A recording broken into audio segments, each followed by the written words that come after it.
pues la armonía es tan preciosa como el aceite de la unción que se derramó sobre la cabeza de Aarón, que corrió por su barba hasta llegar al borde de su túnica. La armonía es tan refrescante como el rocío del monte Hermón, que cae sobre las montañas de Sión, y ahí el Señor ha pronunciado su bendición e incluso la vida eterna. Qué bonito salmo, qué hermoso salmo, que nos habla acerca de la unidad entre hermanos, de estar juntos en armonía, no solamente estar juntos, sino también en armonía. Hablando de la unidad de la iglesia, nuestro Señor Jesús, Él siempre ha deseado que todos los hermanos estén juntos en armonía.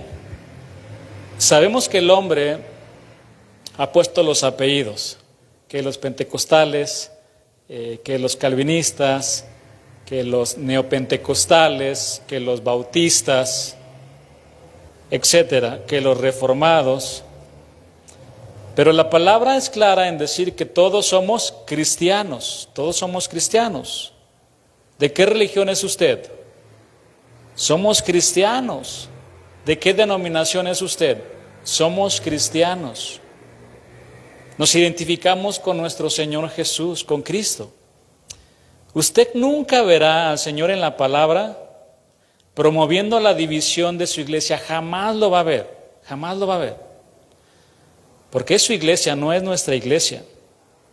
Todo lo contrario, el Señor antes de partir a los cielos oró fervientemente por la unidad de la iglesia y Él lo pone de manifiesto en su oración sacerdotal. Le voy a leer 3 versículos. Juan 17:11, que dice así: y ya no estoy en el mundo, mas estos están en el mundo, y yo voy a ti. Padre Santo, a los que me has dado, guárdalos en tu nombre para que sean uno, así como nosotros. Versículo 21, ahí mismo en ese capítulo 17. Para que todos sean uno, como tú, oh Padre, en mí y yo en ti, que también ellos sean uno en nosotros, para que el mundo crea que tú me enviaste. El versículo 23 dice: yo en ellos y tú en mí, para que sean perfectos en unidad, para que el mundo conozca que tú me enviaste y que los has amado a ellos como también a mí me has amado. Entonces repito aquí, nunca veremos a nuestro Señor Jesús en la palabra tratando de fraccionar su propia iglesia. Si usted pone atención conmigo en la vida perfecta de nuestro Señor Jesús, Él nunca codició, Él nunca aborreció a nadie, Él nunca odió a ninguna persona, Él nunca quiso el mal para los demás. Y por supuesto, en este punto, Él nunca quería que su iglesia se fraccionara. Ahora, cuando el Señor habla de una cierta división, es en un contexto muy diferente. Yo voy a traer espada. ¿Pero por qué? Porque al momento de que uno le entrega su vida al Señor y las personas de afuera no creen, hay una cierta división, aún con la propia familia de nuestro hogar. ¿Está de acuerdo conmigo? Pero nunca el Señor ha deseado que su iglesia esté fraccionada o esté dividida. Él nunca promovió eso. Vea la palabra de Dios, nunca lo va a notar en la palabra del Señor. En una ocasión sus discípulos le prohibieron a un hombre que echara fuera demonios solo porque no andaba con ellos. ¿Ha leído ese versículo? Si no lo ha leído, vamos a leerlo. Marcos 9:38, dice así la palabra. Juan le respondió diciendo: Maestro, hemos visto a uno que en tu nombre echaba fuera demonios, pero él no nos sigue y se lo prohibimos porque no nos seguía. Vea, la actitud de los discípulos quedó clara. Ellos se sentían orgullosos de contar con el monopolio absoluto de Jesús. Cuando los apóstoles fueron enviados a predicar, el Señor les dio poder y autoridad sobre los demonios. Esto les llevó a pensar que ellos tenían la exclusiva y que eran los únicos colaboradores de Jesús en la obra del reino. Pero no, hermanos. Así que cuando vieron a alguien que no era de su grupo, creyeron que era inapropiado y trataron ¿de qué? De prohibírselo. No estaban dispuestos a reconocer a nadie que no pertenecía a su propio grupo. Ahora bien, notemos cómo se manifiesta este espíritu sectario.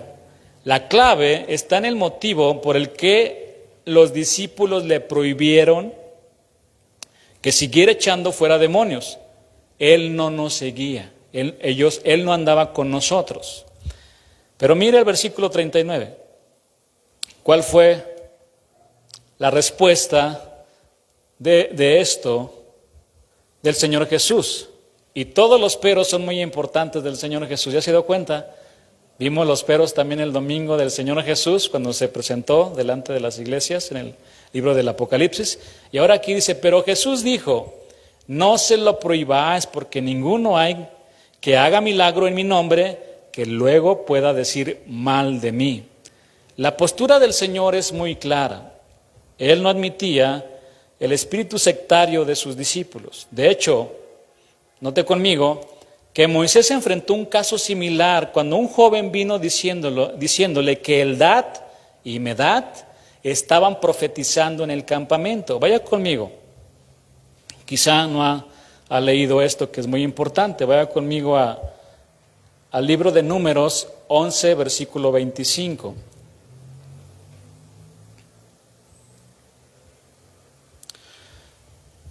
Entonces Jehová descendió en la Shekinah, en la nube, en su gloria, y le habló, y tomó del espíritu que estaba en él, y lo puso en los 70 varones ancianos, y cuando posó sobre ellos el espíritu, profetizaron, y no cesaron. Antes de que Dios proveyera la carne para Israel, la cual ellos pidieron, pero realmente no necesitaban, Él primero proveyó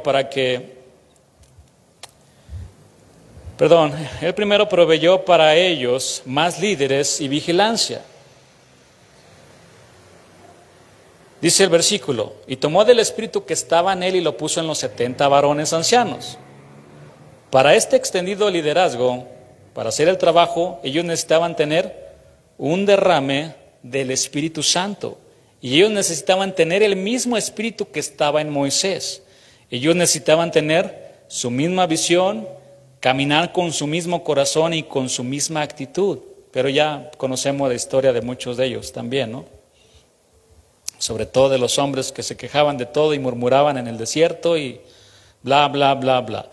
Mire, hermano, si un hombre no tiene al Espíritu Santo fluyendo en poder en su vida y el mismo espíritu de aquellos que el Señor ha puesto en autoridad sobre él no está equipado para servir como debería. ¿Por qué? Porque lo va a hacer en su carne. Nuestro Señor Jesús era un hombre 100% espiritual.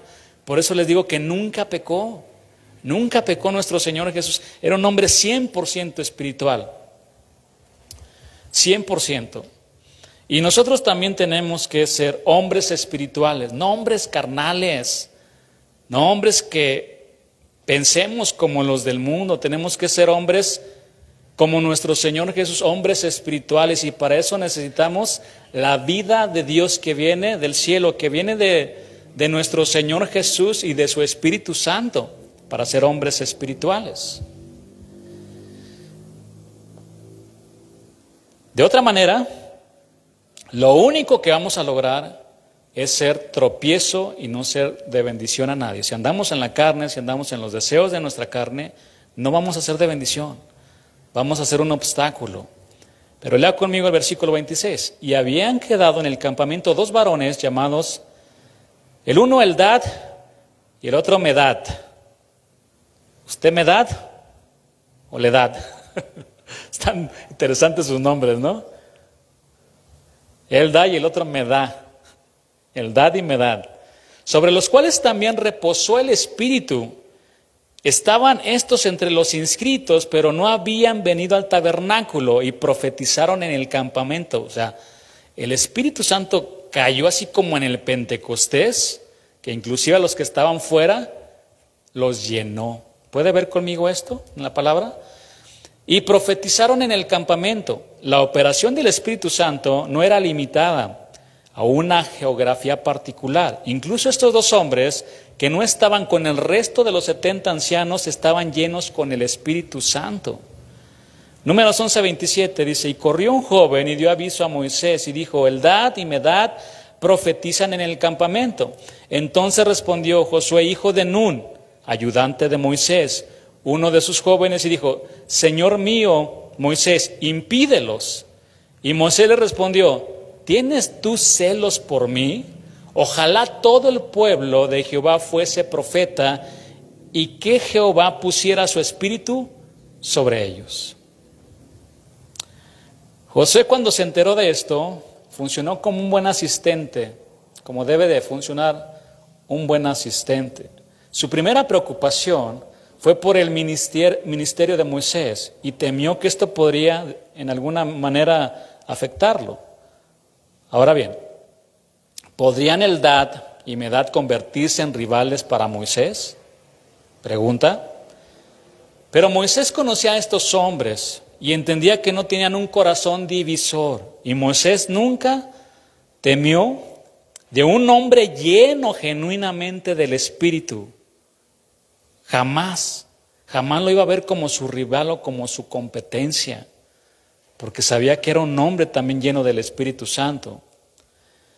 Jesús le dijo en este mismo pasaje que estamos viendo, le dijo a Juan, el hijo del trueno, porque el que no es contra nosotros, por nosotros es.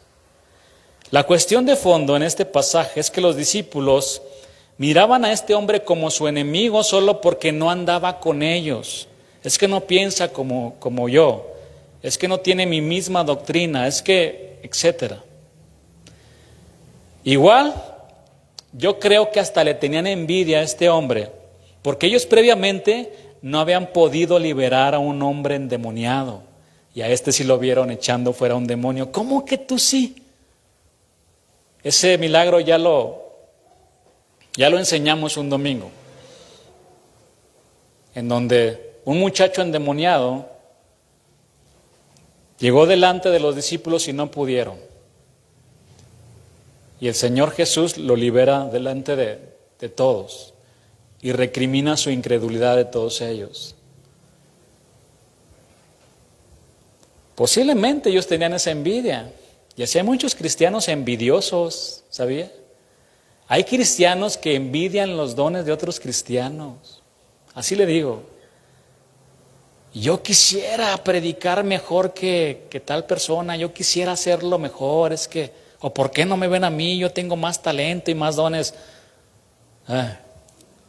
Qué horrible todo eso. Es muy triste que entre cristianos nos estemos tirando piedras por todos lados o que nos pongamos a competir cuando todos estamos del mismo lado de nuestro Señor Jesús. Por supuesto, mi hermano, cuando se trate de una herejía hay que señalarla, pero a veces por cualquier cosa nos estamos peleando. El mundo necesita a Cristo y la única manera de que crean en Él es por medio de un pueblo unido en armonía y que se ame. El Señor Jesús dijo en Juan 13:35, en esto conocerán todos que sois mis discípulos, si tuvieres amor los unos con los otros.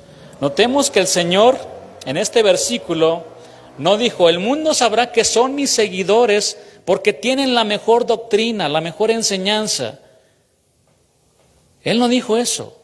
Tampoco dijo, el mundo sabrá que son mis seguidores porque tienen un excelente grupo de alabanza, o porque tienen la iglesia más grande, o por sus talentos y dones. El mundo conocerá que son mis discípulos si se aman, si nos amamos, si rompemos esa barrera que nos impide amarnos, acercarnos como hermanos juntos y en armonía. Ame a su hermano, ámelo. Como Cristo lo amó a usted, de manera incondicional. Es que me ha fallado mucho. Sígalo amando. Jesús dijo, al que se le perdona poco, ama poco. Al que se le perdona mucho, ama mucho. Entonces, sigamos el ejemplo de nuestro Señor Jesús, que es nuestro punto de referencia. Nadie más, el Señor Jesús. Veámoslo siempre a Él. El mundo conocerá que ustedes me siguen si se aman. Pero dejemos de mirar este cuadro que no es muy agradable.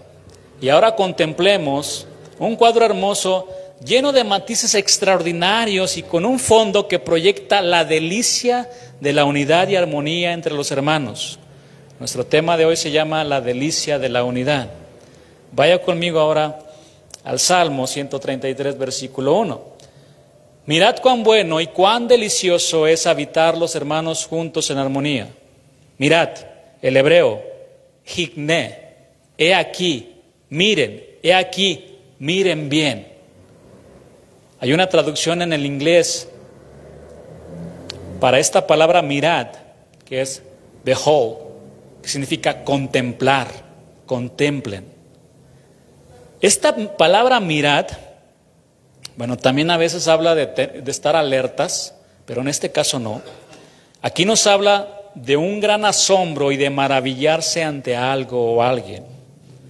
Es como si David, que escribió este salmo, se pusiera a cierta distancia y viera a los hermanos amándose, tratándose con respeto, alegres.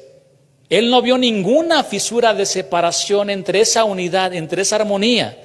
Y entonces, hacia lo lejos, exclama: vean a los cristianos cómo se aman y se perdonan los unos a los otros. Vean cómo se ayudan. Sin lugar a duda, el amor de Dios se derramó en estos cristianos. El mismo Juan, que le prohibió a ese hombre que no siguiera echando fuera demonios, escribió un versículo donde él quedó maravillado del amor de Dios. Y ese versículo lo va a encontrar en la primera carta de Juan 3, versículo 1, que dice así: mirad, mirad, cuál amor nos ha dado el Padre para que seamos llamados hijos de Dios. Por esto el mundo no nos conoce porque no le conoció a Él. Mirad, asómbrense de este gran amor de Dios.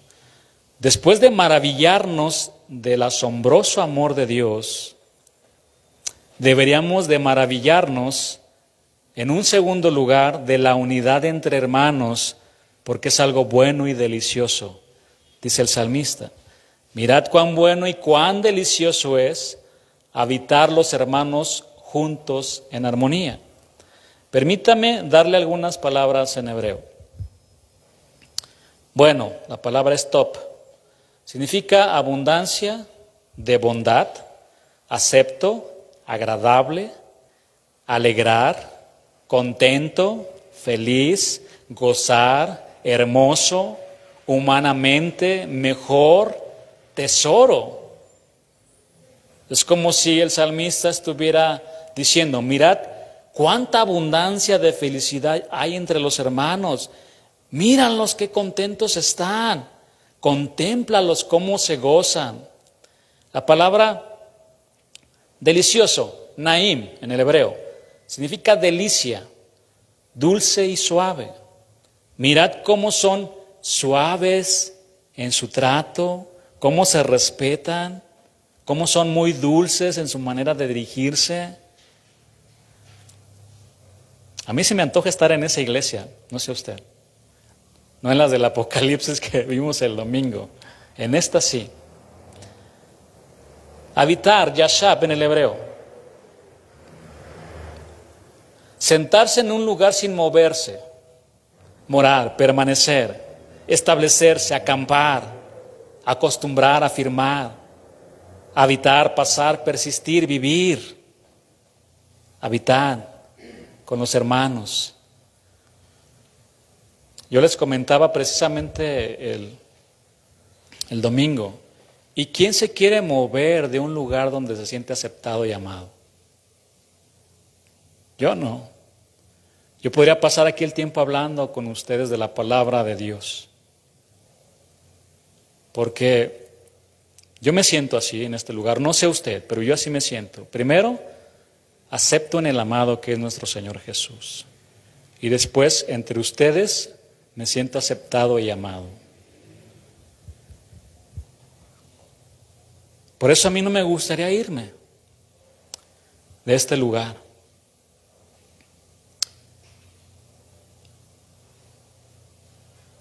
Qué triste sería que en el caso de algunos, ya hablando de nuestra familia, que quisieran salir de su casa por tantos problemas y por tantas situaciones, donde no se sienten contentos, donde no se sienten como aquí lo está describiendo David. Todo lo contrario, ya quieren escapar de ahí. Eso es muy triste, pero en la casa del Señor no debe de ser así. Hermanos, en el hebreo AKJ, así es la palabra, significa amigo y compañero, juntos, la palabra hebrea gam, reunir y asamblea. Armonía, yadhat, habla de unidad e igualdad. Habitar en armonía es hacernos iguales con nuestros hermanos. En el ámbito musical, armonía es unión y combinación de sonidos simultáneos y diferentes, pero acordes. La voz principal tiene una armonía atrás, pero esa armonía se une a la voz principal y todo suena muy hermoso. Esto nos ayuda a comprender que a pesar de las diferencias de criterio, personalidad, cultura, educación, debemos sobrellevarnos y o comprendernos unos a otros para habitar en armonía y así producir sonidos agradables delante del Señor. Le voy a leer un comentario bíblico que encontré de esto. Es una maravilla que rara vez se ve. Por tanto, mirad, se puede ver, porque es la característica de los verdaderos santos. Por lo tanto, no dejen de inspeccionarlo. Es digno de admiración. Hagan una pausa y mírenlo. Los seducirá para que lo imiten, por lo tanto, obsérvenlo bien. A continuación, David utiliza una figura retórica llamada el símil para comparar la delicia de la unidad con el aceite de la unción y el rocío del monte Hermón. ¿Qué es un símil? Es una figura retórica. Esto lo puede usted aprender en la hermenéutica, en el arte de interpretar los textos, para no sacar de contexto la palabra. Y el símil es una comparación de dos objetos de diferente naturaleza que tienen características parecidas. Y normalmente está precedida por la conjunción como u otra equivalente. Entonces, la delicia de la unidad de los hermanos es como el buen óleo sobre la cabeza, el cual desciende sobre la barba de Aarón, y baja hasta el borde de sus vestiduras. Para entender las palabras de David, debemos conocer un poco sobre el proceso de consagración de los sacerdotes. Los sacerdotes, antes de oficiar como tales, ellos tenían que purificarse y dedicarse a fin de que pudieran ayudar al pueblo a hacer lo mismo. En la ceremonia eran lavados completamente en agua antes de ejercer su ministerio sacerdotal. Esto nos habla de pureza y santidad. Eran rociados con sangre. Tanto los sacerdotes como los utensilios del tabernáculo estaban dedicados a Dios por la sangre de un carnero. Rociaban sus vestiduras, lo cual nos habla de nuestra santificación por la sangre de Cristo. Además, les untaban el lóbulo de la oreja derecha, es decir, sus oídos debían estar consagrados para escuchar la voz de Dios. Además, les untaban el pulgar de la mano derecha, lo cual habla de un servicio santo a nuestro Dios. También les untaban el pulgar del pie derecho, lo cual apuntaba claramente a una conducta santa. No sé por qué el Señor insiste en hablarnos de la santidad últimamente. Bien. Así debemos andar nosotros con el Señor, en la iglesia, fuera de la iglesia, en todo lugar. Esto lo entendió el apóstol Pedro con las siguientes palabras: sino como aquel que os llamó es santo, sed también vosotros santos en toda vuestra manera de vivir. Toda vuestra manera de vivir. ¿Incluye el cómo me he visto, pastor? Sí, mi hermano. ¿Incluye lo que estoy viendo? Sí, mi hermano. ¿Incluye lo que estoy escuchando? Sí, mi hermano. ¿Incluye lo que estoy pensando? Sí, mi hermano. ¿Incluye a los lugares a los que estoy asistiendo? Sí, mi hermano. Sí, sí, sí, sí. En cada mínimo detalle, desde lo que es nuestro pulgar del pie hasta la punta de nuestro cabello, debe de estar consagrado y dedicado para Dios. Amén. Porque escrito está: sed santos porque yo soy santo, dedicado, separado para Dios. Finalmente, eran ungidos con aceite, con óleo. Les voy a leer un versículo, Éxodo 29:7. Luego tomarás el aceite de la unción y lo derramarás sobre su cabeza y le ungirás. Aceite en el hebreo shemen significa aceite de oliva, óleo también aquí en el original. Por eso el Salmo dice, es como el buen shemen, el óleo, sobre la cabeza. En la Biblia, el óleo o el aceite que se extrae de las aceitunas era utilizado primordialmente para ungir a los reyes y sacerdotes. Bueno, por ejemplo, nuestro Señor Jesús cumplió con ser profeta, sacerdote y rey. Él es el único, nadie más. No tengo el tiempo para explicarles más esto, pero es muy bonito.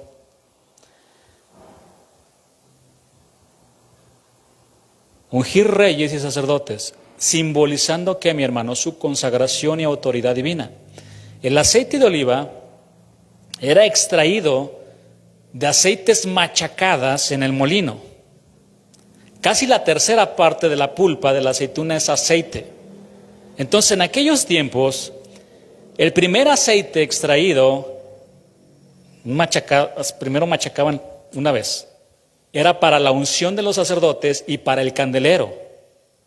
Era aceite puro de olivas machacadas y después daban otra. La segunda era para utilizarlo en el hogar.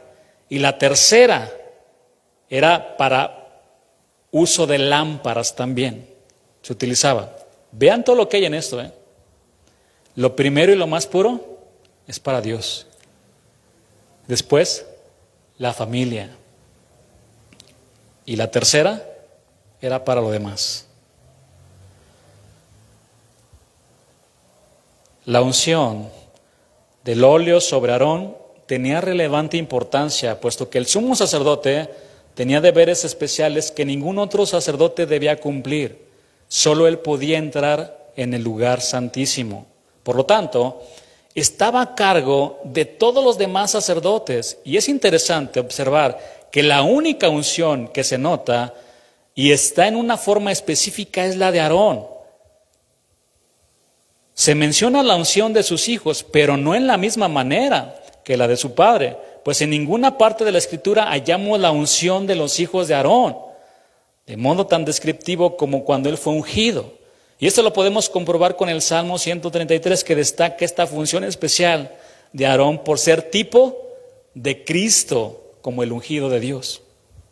Efectivamente, unción, en el hebreo, mashak, aplicar aceite. Es el término que se deriva del título Mesías, en griego traducido como crío, ungir, de donde viene Cristos, ungido, y de ahí Mesías o Cristo. Ahora bien, David nos dice que la clave de la delicia de la unidad se encuentra en el tiempo que toma el aceite, que primero se derrama en la cabeza de Aarón, para después lentamente seguir por su barba. Yo me lo imagino con una barba muy larga, como los judíos actualmente, hasta llegar a sus vestiduras. Y una de las características principales del aceite es su viscosidad. Y al ser derramado toma su tiempo. Es decir, si queremos ser un pueblo unido y en armonía y que los hombres glorifiquen a Dios por nuestras obras, necesitamos pasar tiempo en todas las actividades de la iglesia como hermanos. Amén. Es hermoso. Es hermoso. Pasar tiempo con la familia de Dios es realmente hermoso. ¿Y qué decir cuando tienes familiares que son hermanos doble, en la carne y en lo espiritual? Es realmente hermoso. Es una delicia. Mirad cuán bueno, qué delicioso es habitar en armonía. Pero note conmigo algo, que el aceite proviene de la cabeza. La palabra dice que Cristo es la cabeza de la iglesia.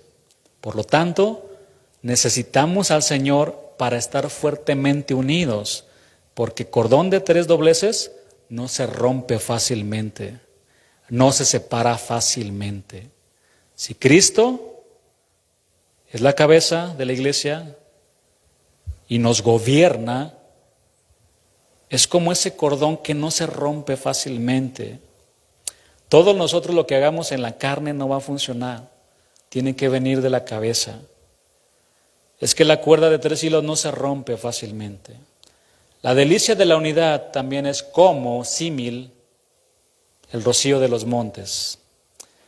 Como el rocío de Hermón, que desciende sobre los montes de Sión, porque ahí envía Jehová bendición y vida eterna. El rey David usa un segundo símil para mostrarnos cuán maravillosa es la unidad entre el pueblo de Dios. También es como el rico rocío que cubre el monte de Hermón, haciéndolo verde y húmedo. Esto nos habla de vida, mi hermano. En tiempos de calor, usted se dará cuenta que los montes están completamente secos. Pero cuando empieza a llover, todo se pone verde, con vida, con la lluvia. ¿De dónde viene?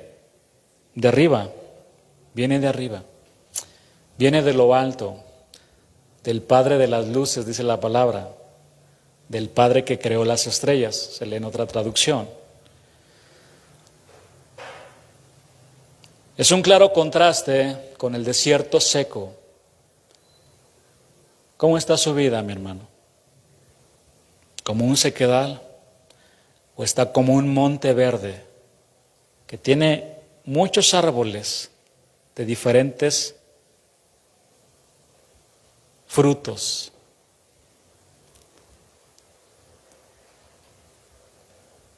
¿Cómo está su vida? ¿Necesita el rocío que viene del cielo para que lo refresque? Para que otra vez su vida empiece a florecer. Pídale al Señor que derrame de su lluvia, que derrame de su rocío para que nos cubra completamente y nos dé vida. La unidad entre el pueblo de Dios hace que la vida sea próspera y saludable.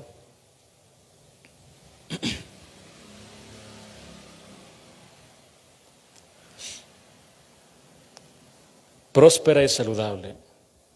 Monte Hermón y montes de Sión representan las alturas donde está Dios. El rocío que viene de lo alto trae vida a los sequedales y le da vida a las plantas. Sus hojas son verdes y dan flores hermosas. Así es la presencia de Dios para nosotros. Nos da vida y nos ayuda para unirnos a pesar de todas nuestras diferencias. Ahora David nos da los resultados de la delicia de la unidad. El Salmo dice, porque ahí envía Jehová bendición y vida eterna, salvación. La palabra en el original para bendición, beraka, se refiere a un estanque donde abunda la bendición, se derrama, no se puede contener. Pero ¿cuál es esta bendición? Es ni más ni menos que la vida eterna. La vida eterna. Dios manda salvación a los perdidos dentro de la iglesia. Hay gente que no es cristiana, ¿sabía? Hay personas que asisten a una iglesia, no son cristianos, no han nacido de nuevo, no han nacido. Hay pastores incluso, que cuando se les predica el evangelio decían, no era cristiano, no era nacido de nuevo. Cuando les exponen la palabra, se examinan y se dan cuenta de que no eran cristianos. Qué importante es predicar la palabra en la iglesia para que la gente reciba la palabra del Señor y para que puedan nacer de nuevo. De otra manera, no podrán entrar en el reino de Dios, dice la palabra.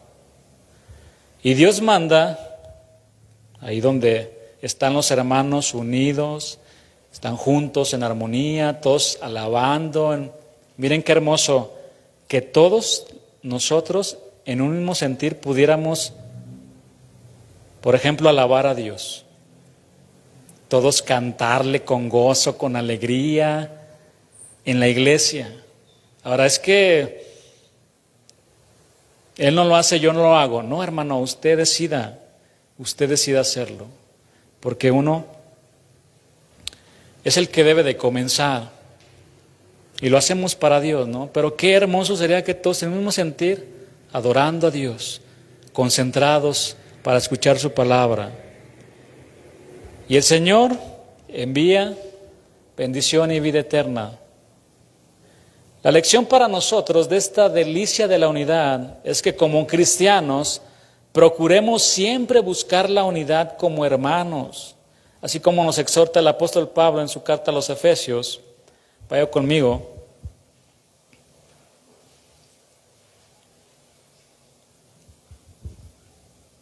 Efesios 4.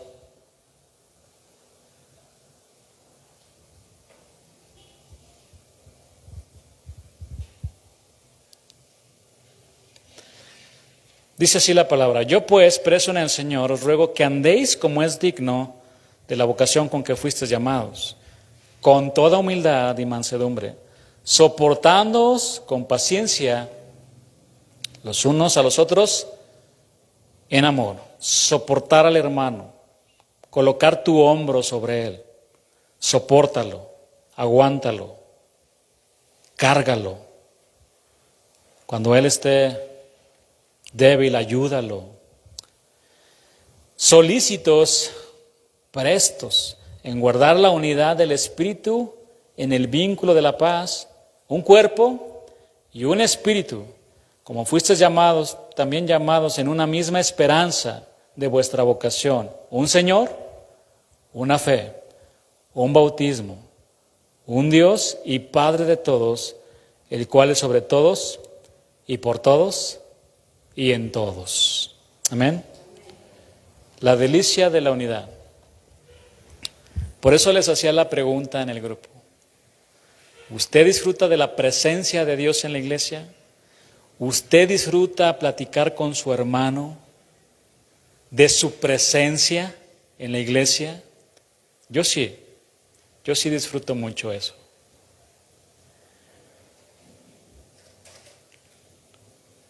Y como le decía alguna vez en una enseñanza, espero que no la vuelva a escuchar el hermano que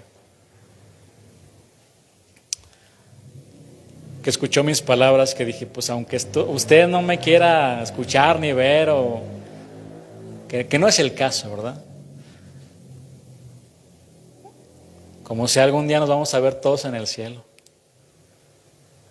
Bautistas, reformados, calvinistas, de todo. Todos somos del pueblo del Señor.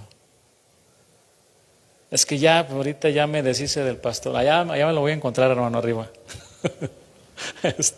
Y a esa persona que a lo mejor no le queda muy bien, voy a correr y le voy a dar un abrazote allá delante de Cristo. Porque el Señor nos llama a eso, hermanos, a estar unidos. Porque lamentablemente Pues ha existido mucha división no solamente en la actualidad, esto ha existido por mucho tiempo. ¿Sabe por qué? Yo le preguntaba al Señor y siempre una división duele mucho, duele bastante. Y yo en mis momentos con el Señor yo le preguntaba, Señor, ¿por qué pasa todo esto? Y seguirá pasando, es una realidad, para que no le sorprenda. Porque se van a levantar de repente, Pablo dijo, se van a levantar entre ustedes lobos rapaces que van a querer comerse a las ovejas, ¿no? Pero yo le preguntaba, Señor, ¿por qué pasa esto? Y la respuesta que Él me dio es que, pues nosotros al ser imperfectos, estamos en un proceso también, cometemos muchos errores porque seguimos siendo hombres. Jesús no, por eso Él nunca promovía la división, nunca lo va a ver. Pero entre nosotros, pues hay todavía muchas cosas, hermano, muchas cosas que no agradan al Señor. Y bueno, solo hay que tener bien nuestra convicción fuerte en lo que creemos y que lo más importante es que seguimos a nuestro Salvador. Eso es lo más importante, al Señor Jesús. Vamos a darle gracias a Dios por su palabra.